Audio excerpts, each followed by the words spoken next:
anh chị về cũng I love lục lại gần và bể chiang tôi nã cần nụ chua cắn này sao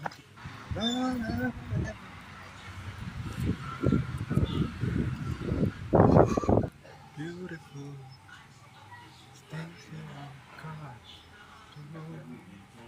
hay là 71 cho cần khen tại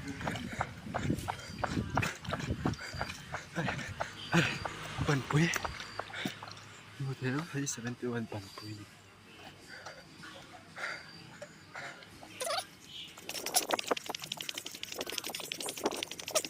lại phải là chuyện làm can được mình đơn nha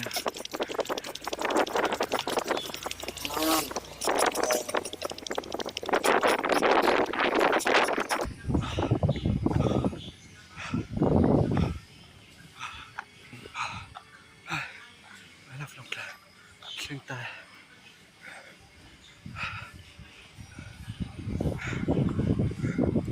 nổ thóp rồi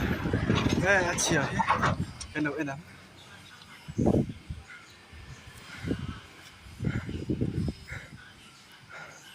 ai à hiền à cái này hiền ăn lòng thì thì khai lòng thì thế nào lại ai nhỉ cho nên là phải hẹn rong sen ăn chết tê ăn thiệt tê anh để rong sen à khăn thì anh em thấy tôi đang xem à cho nên el thì chết ta vác cái này lại dùng mọi lâu tắc rất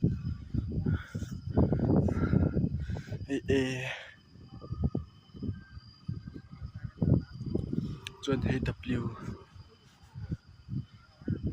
thì giống như chế độ vol chút này Pali hin chia L hit thì nó sẽ em mà nghe cái L hit thì nó sẽ không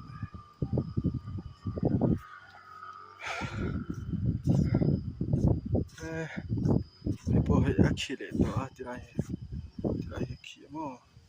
akhi á chuan ở đâu chứ anh cho phép cái này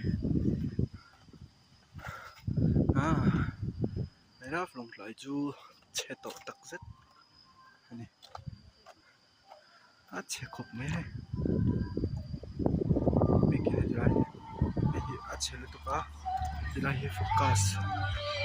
thì lại thế đó này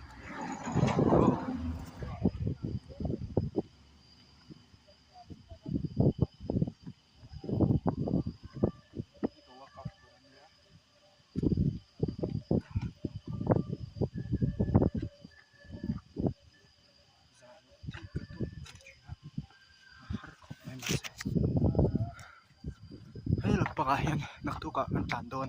naktuk ni do inrin dia kan tano inrin dia kan tano nga elam hi highway thar nia chuanin elai ka ron kal tan na ani leta